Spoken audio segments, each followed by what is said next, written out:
नाशिक जिल्ह्यातील शिंदे येथील अनुसूचित जाती प्रवर्गातील नागरिकांनी ग्रामपंचायत निवडणुकीसाठी जाहीर करण्यात आलेल्या आरक्षणावर हरकत घेत लोकसंख्येच्या प्रमाणानुसार विद्यमान आरक्षण कायम ठेवण्याची मागणी केली। या संदर्भात तहसीलदार तथा निवडणूक निर्णय अधिकारी नाशिक यांना निवेदन सादर करण्यात आलं। निवेदनात नमूद करण्यात आलं आहे की शिंदे गावातील वार्ड क्रमांक 3 आणि 4 मधून अनुसूचित जाती प्रवर्गातील नवबौद्ध समाजाची लोकसंख्या इतर समूहांच्या तुलनेत अधिक आहे। त्यामुळे या दोनही प्रभागांमध्ये पूर्वीपासून अस्तित्वात असलेल्या आरक्षण जैसे थे ठेवण्यात यावं अशी मागणी करण्यात आली। नवबौद्ध समाजाचे मतदारसंख्येतील प्राबल्य लक्षात घेऊन त्यांच्या प्रतिनिधित्वाचं मूल्य कायम राखण्याची जबाबदारी शासनाची असल्याचंही निवेदनात म्हटलं।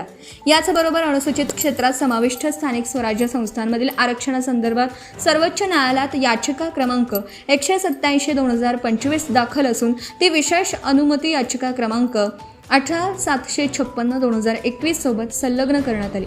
सदर प्रकरण न्यायप्रविष्ट असल्यामुळे अनुसूचित क्षेत्रातील ग्रामपंचायतींसाठी स्वतंत्र आदेशाची तरतूद करण्यात येत असल्याचा उल्लेखही निवेदनात करण्यात आला। आरक्षण चक्रानुक्रमे फिरवण्याच्या 2026च्या आदेशामुळे नवबौद्ध समाजाच्या मतांचे मूल्य शून्यवत होण्याची भीती व्यक्त करण्यात आली असून मतदारांच्या सातत्याने प्रतिनिधित्वाचा विचार करावा अशी विनंती प्रशासनाकडे करण्यात आली।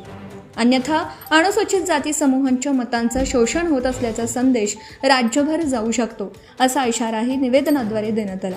हे निवेदन संदीप भास्कर साळवे, गणपत तुळशीराम जाधव, महेंद्र नारायण जाधव, संदीप रघुनाथ साळवे, भगवान अरुण जाधव, भाऊसाहेब पांडुरंग साळवे, शाहीर देविदास जाधव, पवन देविदास जाधव, निलेश जाधव, योगेश साळवे, साजिद सय्यद, मिलिंद साळवे, बापू भालेराव, रियाज शब्बीर, मणियार अशोक, विश्वनाथ बकुरे, राहुल साळवे आणि अण्णा संतोष खरात, संतोष महादू साळवे, अशोक प्रकाश साळवे, अजय विजय जाधव यांच्यासह ग्रामस्थांच्या वतीने सादर करण्यात आलं आहे।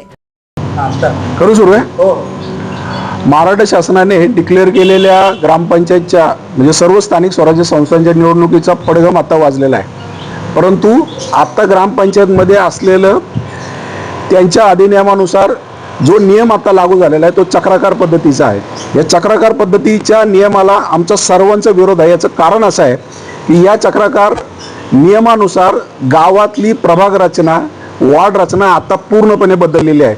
याचं कारण असं आहे की ज्या समूहाला भारतीय संविधानाने दिलेलं, घटनेने दिलेलं जे अधिकाराचं आसरं आहे ते आसराचं या निमित्ताने आता बोथट झालेलं आहे। याचं उदाहरण असं आहे की ज्या शिंदे गावामधून आम्ही आता या ठिकाणी बोलत आहोत त्या शिंदे गावातील वार्ड क्रमांक 3 आणि 4 या ठिकाणी सर्वात जास्त लोकसंख्या नवबौद्ध समाजाची आहे आणि नवबौद्ध समाजाचं 3 आणि 4 वार्डमधलं आरक्षण आता बदलून ते इतर ठिकाणी त्यांनी शिफ्ट केलेलं आहे। मग या प्रक्रियेमध्ये ज्या नवबौद्ध समाजाचं अस्तित्व ग्रामपंचायतमध्ये जायला हवं, नवबौद्ध समाजाचं प्रतिनिधित्व त्या ठिकाणी जायला हवं, त्या प्रतिनिधित्वाला आता नकळतपणे आता त्यांनी विरोध केला किंवा ते प्रतिनिधी जाणार नाही याची काळजी नकळतपणे घेतलेली आहे।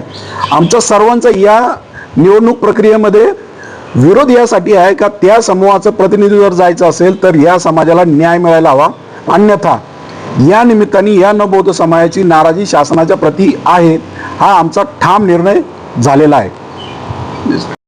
आताच आमचे नेते रमेशजी साळवे यांनी या ठिकाणी शासनाची जी सूचना मांडलेली आहे ती अतिशय योग्य आहे, कारण वार्डची रचना जी आहे ती अतिशय चुकीची झालेली आहे। भारतीय संविधानाच्या निमित्ताने भारतीय संविधानाचा एक प्रकारे अपमान केलेला आहे असं मी त्या ठिकाणी समजतो। म्हणून ती जी रचना केलेली आहे वार्डाची, ती वार्डाची रचना बदलण्यात यावी आणि त्या सर्व जनतेला जे नवबौद्ध ज्या समाजात आहे, ज्या ठिकाणी ती संख्या वाढलेली आहे त्यांना त्याचं प्रतिनिधित्व द्यावं आणि तो भारतीय घटनेच्या अधिकाराने कोणालाही तो बदलण्याचा अधिकार नाही आहे। परंतु आता आम्हाला तो संशय आला म्हणून या ठिकाणी आम्ही शासनाकडे आमची ही तक्रार करत आहोत आणि तसं न झाल्याचं आम्ही या ठिकाणी समाजाच्या वतीने त्या ठिकाणी तीव्र आंदोलन छेडले जाईल आणि त्या आंदोलनाची सर्व प्रक्रिया, सर्व जबाबदारी शासनाकडे राहील असं मी या ठिकाणी जाहीर करतो। साळवे साहेब आणि जाधव यांनी जे सांगितलं त्याची मी अनुकरण करतो की शिंदे गावात आता ग्रामपंचायत इलेक्शन लागलेलं आहे। 3 आणि 4 वार्ड हा SC साठी सोडलेला असतो। 3 कम से कम आता पहिला स्त्री होता आणि 4 पुरुषवर. आता त्याच्यामध्ये कसे बदल व्हायचे पहिले का जे लेडीज असली तर जेंट्स व्हायचा आणि जेंट्स असलं लेडीज व्हायचा 3 आणि 4चा.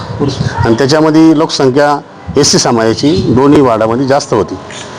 तर ती ह्या सरकारनं उलट करून त्यांनी जे फिरतं चक्र हे केलं आहे तर ते करायला नको आहे. कारण तिथं लोकसंख्या कमी आहे आपल्या समाजाची. आणि कसे तरी शासनाला आम्ही हे सांगू इच्छितो की हे व्हायला नाही पाहिजे. 3 आणि 4 ते स्थिर ठेवावं ही आमची विनंती आहे. Subscribe now and press the bell icon. Never miss an update.